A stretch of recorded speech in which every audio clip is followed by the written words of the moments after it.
सभी विद्यार्थियों को नमस्कार। अपने इस YouTube चैनल पर आपका स्वागत है एवं अभिनंदन।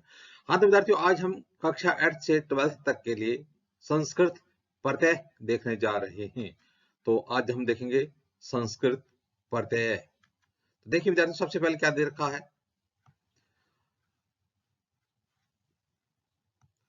कोष्ठकेषु पद्धति पदई प्रकृति प्रत्ययानुसारम रिक्स्थान पूर्ति करणीय।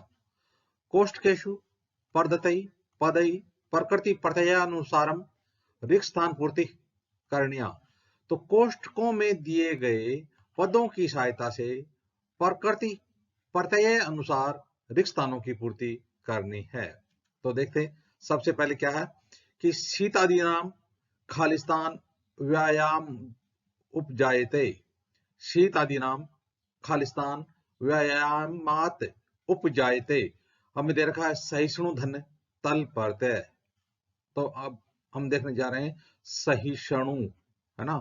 हमारा पद है सहिष्णु और इसके यदि हम तल प्रत्यय जोड़ेंगे तो क्या हो जाएगा। तो देखिए विद्यार्थियों, तल प्रत्यय होता है वो भाववाचक संज्ञा व समूह का ज्ञान कराने में प्रयुक्त होता है। यानी भाववाचक संज्ञा व समूह का बोध कराने में संस्कृत भाषा में तल प्रत्यय का प्रयोग किया जाता है। देखिए विद्यार्थियों, यह तल प्रत्यय है, यह हमेशा स्त्रीलिंग में ही प्रयुक्त होता है। सदैव कौन से लिंग में प्रयुक्त होता है? स्त्रीलिंग में प्रयुक्त होता है। तो तल के स्थान पर ता का प्रयोग किया जाता है। तल प्रत्यय में तल के स्थान पर किसका प्रयोग किया जाता है? ता का प्रयोग किया जाता है। जिस प्रकार से सुंदर, सुंदर तो हो जाएगा सुंदरता, महत का हो जाएगा महता, पटु का पटुता, इसी प्रकार से कुशल का कुशलता, सरल का सरलता, मनुष्य का मनुष्यता, तो इसी प्रकार से बंधु का बंधुता। और यदि हम देखें तो मूर्ख पद है तो इसका हो जाएगा मूर्खता। तो पद के बाद में, यानी जो पद है उसके बाद में ता जोड़ देंगे तो तल प्रत्यय का प्रयोग होगा। तो सहिष्णु धन तल, तो इसका क्या हो जाएगा, इस प्रकार से जो हमने ऊपर जो पद देखें इसके आधार पर इसका हो जाएगा सहिष्णुता। तो शीत आदि नाम सहिष्णुता व्यायामात उपजायते। तो इस प्रकार से इसमें क्या आ जाएगा, सहिष्णुता। हाँ तो विद्यार्थियों, अब देखते हैं अगला हमारा प्रश्न है, अनालस्यम खालिस्तान लाघवम मृजा। अनालस्यम खालिस्तान लाघवम मृजा। तो यहां पर हम देखेंगे स्थिर धन तव प्रत्यय, स्थिर धन तव प्रत्यय। तो देखिए विद्यार्थियों, तव प्रत्यय भी भाववाचक संज्ञा बनाने में प्रयुक्त होता है। और तव प्रत्यय हमेशा नपुंसक लिंग में ही प्रयुक्त होता है। कौन सा प्रत्यय? तव प्रत्यय हमेशा नपुंसक लिंग में प्रयुक्त होता है। और जो पद है ना उसके बाद में यदि हम तवम जोड़ देंगे तो उसमें तव प्रत्यय का प्रयोग हो जाएगा। तवम, जिस प्रकार से कोई भी पद हो उसके हम तवम जोड़ देंगे। एक पद है एक, तो एक तवम, एक का हो जाएगा एक तुम। इसी प्रकार से देव पद है तो देवपद का हो जाएगा देवतमम। इसी प्रकार से यदि हम महत पद है तो महत्वम, जड़ पद है तो जड़त्वम, कटु पद है तो कटुत्वम। इस प्रकार से जिस प्रकार से कोई एक पद है कटु धन तव तो हो जाएगा कटु तवम, महत धन तवम तव महत्वम, जड़ धन तव जड़त्वम। तो इसी प्रकार से स्थिर धन तव, या तो सीधी सी बात है नपुंसक लिंग में आएगा। कौन से लिंग में आएगा? नपुंसक लिंग में, नपुंसक लिंग में ही प्रयुक्त होगा। तो इस प्रकार से नपुंसक लिंग में प्रयुक्त होने के कारण स्थिर का तव प्रत्यय जोड़ने से क्या हो जाएगा, स्थिर तवम। स्थिर का क्या हो जाएगा, स्थिर का हो जाएगा स्थिर तवम। तो स्थिर धन तव स्थिर तवम। तो इस प्रकार से विद्यार्थियों, नपुंसक लिंग में ही प्रयुक्त होता है। कौन सा प्रत्यय? तव प्रत्यय। तो एक त्वम, देवत्वम, महत्वम, जड़त्वम। तो स्थिर का हो जाएगा स्थिरत्वम। हाँ तो विद्यार्थियों, अगला हमारा स्थान है, क्रोधाविष्टेन राजेव खालिस्तान आशीत। क्रोधाविष्टेन राजेव खालिस्तान आशीत और है हन धन तव्यत प्रत्यय। कौन सा प्रत्यय देखने हम जा रहे हैं?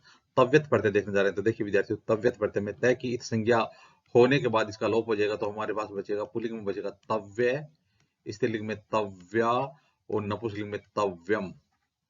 तव्य यानी पुल्लिंग में तव्य, तव्या, स्त्रीलिंग में तव्या और नपुंसकलिंग में तव्यम। कौन सा? तव्यत प्रत्यय। देखिए विद्यार्थियों, तव्यत प्रत्यय है वो तीनों लिंगों में इनके रूप चलते हैं और शेठ धातुओं में इट ए का आगम होता है। जो शेठ धातु है इसके बीच में इट ए का आगम होता है, तो धातु और प्रत्यय के बीच में ई आ जाता है। तो जिस प्रकार से पठ का हो जाएगा पठितव्य, पठितव्या, पठितव्यम। हस का हसितव्य, हसितव्या, हसितव्यम। इसी प्रकार से लिख, लिख तो धातु की जो उपदा में जो ये है ना, इसका भी गुण हो जाएगा, तो लिख का हो जाएगा लिखितव्य, लिखितव्या, लिखितव्यम। और धातु है ना, तो धातु का अंतिम स्वर है ना, उसका भी गुण हो जाएगा, जिस प्रकार से जी, जेतव्य, जेतव्या, जेतव्यम। तो आज हम देखने कौन जा रहे हैं, तव्यत प्रत्यय। तो हन धन तव्यत, तो इसका हो जाएगा हंतव्य। क्यों हो जाएगा? क्योंकि क्रोधाभिषण राजा एव, राजा तो राजा पद पुल्लिंग है ना, तो राजा एव हंतव्य आशित, तो क्रोधाभिषण राजेव खालिस्तान आशित हंतव्य, तो इसमें आ जाएगा हन धंतव्य, हंतव्य। हाँ तो विद्यार्थी अब देखते हैं अगला हमारा जो प्रत्यय वो कौन सा है। अयम खालिस्तान चंदन दास है, अयम खालिस्तान चंदन दास है। तो देखिए श्रेष्ठ धन इन्हीं प्रत्यय, इन्हीं प्रत्यय, तो इन्हीं प्रत्यय में इन शेष बचता है। क्या शेष बचेगा? इन्हीं प्रत्यय क्या शेष बचेगा? इन शेष बचेगा। जिस प्रकार से दंड है तो उसका हो जाएगा दंडिन, दंड का क्या हो जाएगा? दंडिन। तो पुल्लिंग, पुल्लिंग में तो होगा दंडी, है ना, पुल्लिंग में क्या हो जाएगा? दंडी। और स्त्रीलिंग में दंडिनी, स्त्रीलिंग में दंडिनी और नपुंसकलिंग में दंडी, नपुंसकलिंग हो जाएगा दंडी, हर्ष विकारांत। तो दंडी, दंडिनी, दंडी। तो इसी प्रकार से यदि और को भी हम कोई पद लें तो इन प्रत्यय यदि जोड़ेंगे तो उसमें हो जाएगा नपुंसकलिंग में है ना, तो इन जो प्रत्यय है, इन्हीं प्रत्यय है, इन्हीं प्रत्यय क्या बचेगा? इन शेष बचेगा। और वो नपुंसकलिंग में हम उसको लेके आएंगे तो हम उसको छोटी इकारांत यानी छोटी मात्रा रख देंगे। तो दंड का हो जाएगा दंडी, दंड का दंडिन बचता है शेष है, तो दंडिन का यदि हम पुल्लिंग में जोड़ेंगे तो हो जाएगा दंडी, स्त्रीलिंग में दंडिनी और नपुंसकलिंग में हो जाएगा दंडी। इसी प्रकार से धन का धनिन, धनी, धनिनी, धनी, हर्षव। योग का योगिन, योगी, योगिनी, योगी। ज्ञान का ज्ञानिन, ज्ञानी, ज्ञानिनी, ज्ञानी। तो इसी प्रकार का श्रेष्ठ, श्रेष्ठ धन इनी। तो पुल्लिंग में क्या हो जाएगा इसका? श्रेष्ठी। पुल्लिंग में क्या हो जाएगा? श्रेष्ठी हो जाएगा। तो यानी यहाँ पहले बता दिया था कि पुल्लिंग में जिस प्रकार से दंड का दंडी, बल का बली, योग का योगी, है ना, रोग का रोगी, तो इसी प्रकार से दंड का हो जाएगा दंडी। यानी यहाँ अयम है ना, यह पुल्लिंग का है और आगे भी दे रखा है चंदन दास है, तो यह भी पुल्लिंग का है। तो हमारे पास पुल्लिंग पद होने के कारण इसमें पुल्लिंग भरेंगे तो हो जाएगा श्रेष्ठ धनिनी, श्रेष्ठी। हाँ तो विद्यार्थियों अब देखते हैं अगला हमारा प्रत्यय है वो क्या है। खालिस्तान अवकाश रविवासरे भवती, खालिस्तान अवकाश रविवासरे भवती। तो देखिए सप्ताह दन ठक प्रत्यय, ठक प्रत्यय, ठक प्रत्यय। तो देखिए विद्यार्थियों, ठक प्रत्यय के अंदर ठह शेष रहता है, कै की इत संज्ञा हो जाएगी और क्या शेष बचेगा हमारे पास है? ठह शेष बचेगा और ठह को इक आदेश हो जाएगा। क्या आदेश हो जाएगा? ठह को क्या आदेश हो जाएगा? इक आदेश हो जाएगा। और उपदा है तो उपदा में वृद्धि हो जाएगी, उपदा में क्या हो जाएगी? वृद्धि हो जाएगी, उपदा में वृद्धि हो जाएगी। तो जिस प्रकार से लोक पद है, लोक है ना, है ना, तो ये वृद्धि करेंगे तो हो जाएगा लौकिक, लोक, लोक है ना, यहाँ पर लोक वृद्धि करेंगे तो हो जाएगा लौकिक, लोक का क्या हो जाएगा? लौकिक हो जाएगा। इसी प्रकार से भूत का क्या हो जाएगा? भौतिक हो जाएगा। वृद्धि करेंगे तो क्या हो जाएगा? भूत का क्या हो जाएगा? भौतिक। धर्म का धार्मिक हो जाएगा, मर्म का मार्मिक हो जाएगा। इसी प्रकार से मूल का, मूल पद है उसका हो जाएगा मौलिक, क्या हो जाएगा? मौलिक। इसी प्रकार से समाज का सामाजिक, समाज का क्या हो जाएगा? सामाजिक हो जाएगा। इसी प्रकार से सप्ताह धन ठक प्रत्यय जोड़ेंगे तो हो जाएगा साप्ताहिक, क्या हो जाएगा? साप्ताहिक है ना। तो क्योंकि यहाँ पर पुल्लिंग है ना, अवकाश है, तो अवकाश तो हो जाएगा साप्ताहिक है, यहाँ पर पुल्लिंग पढ़ते हैं अवकाश है रविवासरे भवति। हाँ तो विद्यार्थियों अब देखिए अगला रिक्तस्थान क्या है। तदा चौरः खालिस्तान निर्गतः, पुल्लिंग है, तदा चौरः खालिस्तान निर्गतः। तो यहाँ पर है रुद्ध धन शैत्री पढ़ते हैं, शैत्री पढ़ते हैं, कौन सा पढ़ते हैं, शैत्री। तो देखिए विद्यार्थियों शैत्री पढ़ते हैं, प्रश्न पद धातुओं के साथ इसका प्रयोग किया जाता है, और शैत्री में स व तय की इत संज्ञा होने के बाद में अत शेष बचता है। तो शैत्री है ना, तो स की इत संज्ञा हो जाएगी, और री हम जो स्वर इसकी भी इत संज्ञा हो जाएगी, और उसका लोप हो जाएगा, और क्या बचेगा, अत शेष बचेगा। कौन से पढ़ते हैं, शैत्री पढ़ते हैं, क्या शेष बचता है, अत शेष बचता है। तो पुल्लिंग नपुंसकलिंग में अत, पुल्लिंग में अन, और स्त्रीलिंग में अंति। नपुंसकलिंग, पुल्लिंग, स्त्रीलिंग। तो पठते, पठन, पठन्ति, चलते, चलन, चलंती, हसत, हसने, हसंती। तो अब यह रुद्ध धन शैत्री प्रत्यय, और यह पुल्लिंग है ना, निर्गत है, और पुल्लिंग पुल्लिंग शब्द है, तो इसमें अन बचेगा ना, अन बचेगा, तो रुद्ध तो रुदन, रुदंती, तो इसका हो जाएगा रुदन। तो तदा चोर है, रुदन निर्गत है। तो इस प्रकार से शैत्री प्रत्यय का प्रयोग किया जाता है। हाँ तो विद्यार्थियों अब देखते हैं अगला प्रत्यय। अगला प्रत्यय है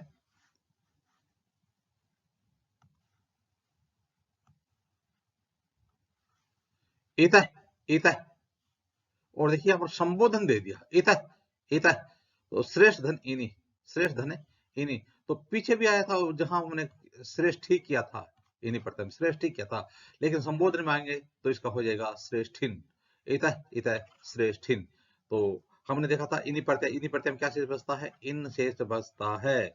और जिस प्रकार से हम देखा ना कि पुल्लिंग है तो दंडी, और स्त्रीलिंग है तो दंडिनी, और नपुंसकलिंग है तो दंडी। तो श्रेष्ठ का श्रेष्ठिन, श्रेष्ठी, श्रेष्ठिनी। तो इस प्रकार से हो जाएगा, यहाँ पर श्रेष्ठिन हो जाएगा। संबोधन में कह रहा है इतः, इतः, तो यहाँ पर श्रेष्ठिन हो जाएगा, श्रेष्ठ धन श्रेष्ठिन। हाँ तो विद्यार्थियों अब देखते हैं अगला प्रत्यय। अगला प्रत्यय है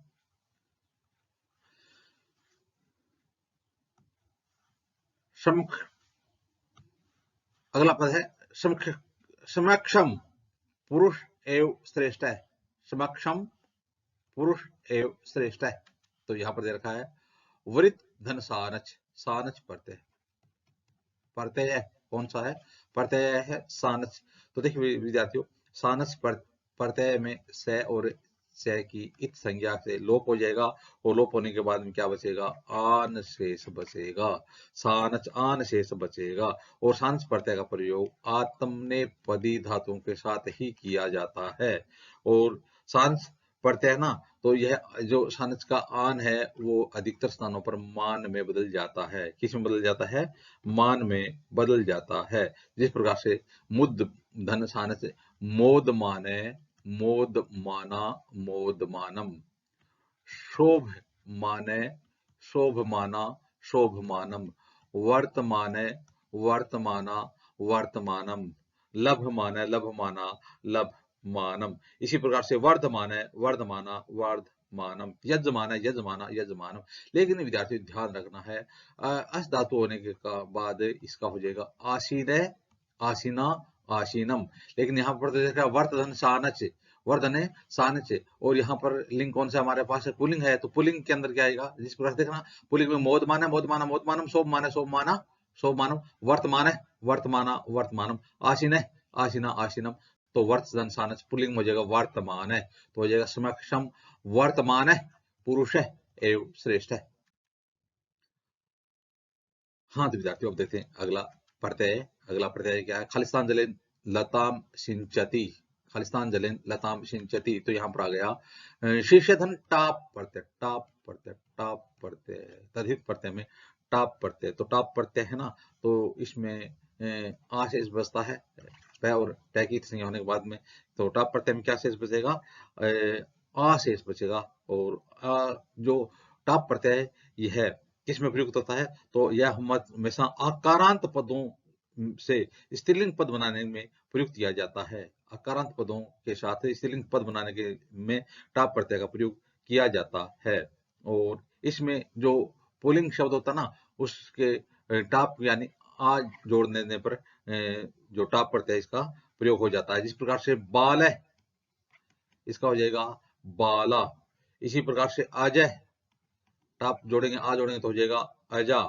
इसी प्रकार से चटक पद है, चटक है, तो इसका हो जाएगा चटका, है ना, चटक है, चटका। इसी प्रकार से अश्व, अश्व है, अश्वा। वत्स है, तो वत्स है, वत्सा। अनुज है, अनुजा। इसी प्रकार से ज्येष्ठ है, ज्येष्ठा। इसी प्रकार से त्रिफल है, त्रिफला। मुश्क है, मुश्क। एक बात और देखना, देखिए इसमें यदि ककार आ रहा है ना, आखिर में क्या आ रहा है, तो प्रत्यस्त क होने पर, प्रत्यस्त क होने पर उसके पूर्ववर्ती आकार को इकार कर देते हैं। तो जिस प्रकार से बालक, बालिका, शिक्षक, शिक्षिका, अध्यापक, अध्यापिका, कारक, कारिका, दर्शक, दर्शिका, पाठक, पाठिका, लेखक, लेखिका, नायक, नायिका। तो इस प्रकार से शिष्य धन टाप, जिस प्रकार से छात्र धन टाप, तो छात्रा, छात्र धन टाप, छात्रा। तो इसी प्रकार से शिष्य धन टाप, शिष्या। तो इसमें हो जाएगा शिष्या जलेन लताम सिंचती। हाँ तो विद्यार्थियों, अब देखते हैं अगला प्रत्यय। अगला प्रत्यय है मुनि, पुनरपि विशदि एकथ्यत। मुनि पुनरपि विशदि एकथ्यत। तो यहाँ पर दे रखा है क्रीधन सैत्री, और यहाँ पर मुनि, तो इसका मतलब पुल्लिंग में आना चाहिए। जो हमारा पद किस में आना चाहिए? पुल्लिंग में आना चाहिए। तो क्रीधन सैत्री, सैत्री, तो सैत्री प्रत्यय तो हमने पहले भी देखा था। परस्मैपदी पदी धातु के साथ इसका प्रयोग किया जाता है। स व रे की इत संज्ञा होने के बाद सैत्री प्रत्यय क्या शेष बचता है? अत शेष बचता है। तो परस्मैपदी धातु के साथ इसका प्रयोग किया जाता है। स व त की इत संज्ञा होने के बाद में अत शेष बचता है। तो इस प्रकार हम देखा था, पठते, पठन, पठंती, चलत, चलन, चलंती, हसत, हसन, हसंती, धावत, धावन, धावंती, क्रीडत, क्रीडन, क्रीडंती। तो क्री धातु है ना, तो कुर्वत, कुर्वन, कुर्वंती। तो हमारे पास पुलिंग है, तो पुलिंग में हो जाएगा कुर्वन, कुर्वन, है ना। तो मुनि पुनर्विविशदि कुर्वन एकथ्यत। तो इस प्रकार से विद्यार्थियों, आज हमने संस्कृत भाषा में प्रत्यय देखे। आगे आने वाले वीडियो में इसी प्रकार से हम संस्कृत व्याकरण देखते रहेंगे। आप भी अपने इस YouTube चैनल के साथ बने रहिए। वीडियो देखने के लिए धन्यवाद।